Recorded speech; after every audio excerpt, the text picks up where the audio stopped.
Bonjour à tous, soyez les bienvenus dans cette nouvelle vidéo de la série sur les 12 signes du zodiaque consacrée au Capricorne. Le Capricorne est le premier signe de l'hiver, le dernier signe de terre et le dernier signe cardinal. Le soleil traverse le Capricorne sur la période allant du 22 décembre au 20 janvier environ. Date à préciser chaque année afin de savoir le moment exact où le soleil change de signe. Le soleil vous donne votre signe de naissance. Le Capricorne est un signe de terre, comme le taureau et la Vierge. L'élémentaire est lié à l'aspect matériel, concret et palpable de la vie. Les signes de terre ont un tempérament responsable et réaliste. Le Capricorne est également un signe de mode cardinal, car il est placé au début de sa saison, comme le Bélier, le Cancer et la Balance. En ouvrant une saison, les signes cardinaux amènent une nouvelle ambiance. On dira des signes cardinaux qu'ils sont des signes d'initiative et d'impulsion, chacun à sa manière en fonction de son élément et de sa saison. Le Capricorne, signe de terre, impulsera une réalisation matérielle et morale. Nous avions vu que l'étape précédente, amenée par le signe du Sagittaire et l'élément feu, clôturait l'automne. L'automne marquait l'entrée dans la période la plus sombre de l'année. À partir de la fin septembre, avec le signe de la Balance et la chute des dernières graines sur le sol, puis à l'étape Scorpion avec la chute des feuilles qui vont entamer un long travail de décomposition et de régénération de la Terre, et enfin l'étape Sagittaire avec le début des hibernations, la nature en automne ralentit progressivement son rythme jusqu'à la pause hivernale. L'étape Capricorne commence au solstice d'hiver, période de l'année où la nuit est la plus longue. Cette absence de lumière, entraînant une baisse des températures, empêche la nature de se développer à l'exception de quelques espèces. L'absence de feuilles sur les arbres ainsi que celle de nombreuses espèces animales, telles les insectes, les oiseaux migrateurs et les animaux qui hibernent, rendent la nature particulièrement silencieuse, cette dernière semblant comme figée. Le sol gelé par le froid amplifie bien souvent cette sensation. Si le feu du Sagittaire au mois de décembre montrait une volonté de joie et de chaleur collective, pour les humains, l'étape Capricorne va plutôt montrer un retour à la réalité. La pause hivernale va entraîner une raréfaction des ressources. Ce graphique nous montre bien l'opulence des fruits et légumes en été et leur raréfaction en hiver. Les ressources stockées à l'étape Vierge au moment des récoltes à la fin de l'été ont déjà été bien entamées durant l'automne et notamment durant le mois du Sagittaire, période d'excès due à la préparation des fêtes. Nous sommes au tout début de l'hiver. Les journées sont courtes, le froid est installé et nous savons que nous devons patienter encore 3 mois avant le retour du printemps. Nous allons donc devoir restreindre nos plaisirs et nos sorties extérieures et essayer de vivre avec le peu de ressources dont nous disposons. Évidemment, dans la société actuelle, nous nous sommes délestés de ce rythme des saisons en mangeant par exemple des tomates fraîches en hiver. Est-ce que cela est sans conséquence sur nous ou sur la nature? Je vous laisse la liberté d'en juger. L'entrée dans l'hiver est donc marquée par un retour au réalisme, à l'essentiel et à la frugalité. Cette période nous imposant patience et longueur de temps. On retrouvera ici l'une des symboliques majeures du Capricorne, celle d'aller à l'essentiel, à l'utile et de prendre le temps et la patience pour faire les choses.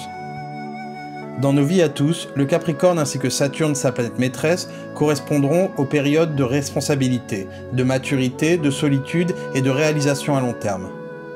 Saturne et le Capricorne, comme un fil rouge de nos vies, nous feront évoluer dans le temps en demandant à l'enfant qui est en nous de grandir à chaque fois un peu plus. En nous donnant par exemple de nouvelles responsabilités ou en nous séparant des choses dont on croyait encore avoir besoin mais qui finalement ne nous aidaient peut-être plus à grandir. Le Capricorne et Saturne demandent à chacun d'entre nous d'aller vers la sagesse, la persévérance, la patience et la responsabilité. Il faut faire du temps son allié. Et si l'on suit cela, on sera récompensé des fruits de notre travail. Si je devais imager cela, je dirais que c'est un peu comme si vous plantiez un arbre fruitier. Vous savez que ce dernier ne vous donnera des fruits que dans plusieurs années. Mais avant cela, vous allez devoir l'entretenir en le protégeant des maladies ou en le taillant par exemple. Il faudra être patient et concentré sur l'objectif final, car une fois le temps passé, l'arbre vous donnera des fruits sur une très longue période. Vous serez alors récompensé du travail accompli. Au niveau de la société, le Capricorne sera lié à la morale, à la tradition et à l'autorité à donner pour que les choses se passent dans l'ordre. Il symbolisera aussi les structures qui organisent la société, telles que les administrations et les banques. Si vous êtes Capricorne, c'est-à-dire qu'à votre naissance le soleil était en Capricorne, ou si vous avez un Capricorne dominant dans votre thème astral, en ayant par exemple l'ascendant, la Lune, Mercure, Vénus ou Mars dans le signe du Capricorne, dans votre tempérament et dans certains aspects de votre vie, vous aurez les mécanismes et les traits de caractère suivants.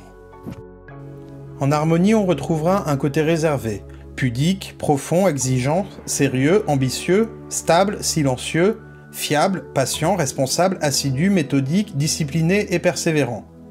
On retrouvera un sens de la confidence, de l'intégrité, de la morale, une tendance à aller à l'essentiel et à la frugalité, un sens de l'organigramme et des conventions.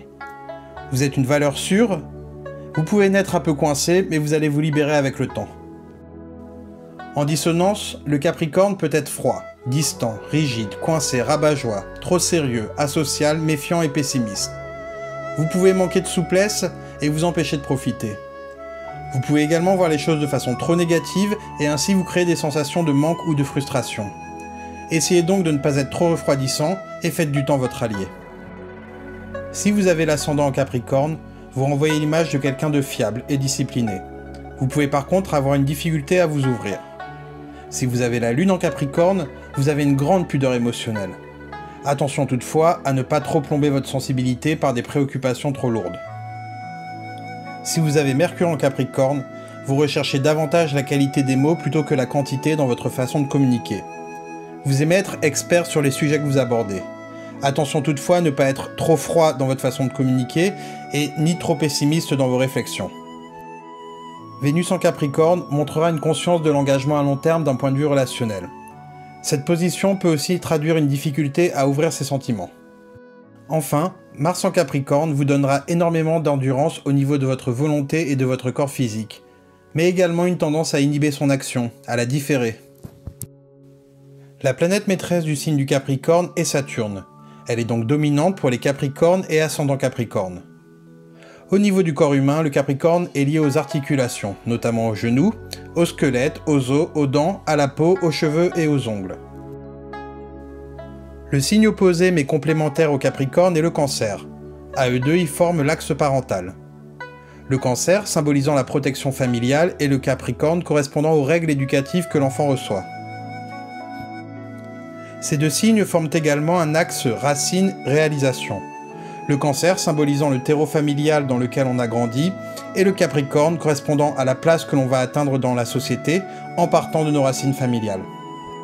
Si l'on dit du Cancer qu'il est enfantin, on dira du Capricorne qu'il est trop sérieux. Dans la prochaine vidéo, nous étudierons le signe du Verseau. Vous pouvez retrouver mes articles sur l'astrologie dans le magazine La naturopathie au fil des saisons. Vous y trouverez également des articles sur la santé, l'alimentation et le bien-être. Si cette vidéo vous a plu, un like, un commentaire ou une adhésion à ma chaîne sont les bienvenus. C'est encourageant et ça aide YouTube à mettre en avant le contenu de qualité. Suivez-moi sur les réseaux sociaux et pour toutes les informations concernant les consultations et les formations d'astrologie, rendez-vous sur le site ecastrologue.fr. On se retrouve très vite pour une nouvelle vidéo et en attendant, je vous souhaite à tous de passer une très bonne fin de journée.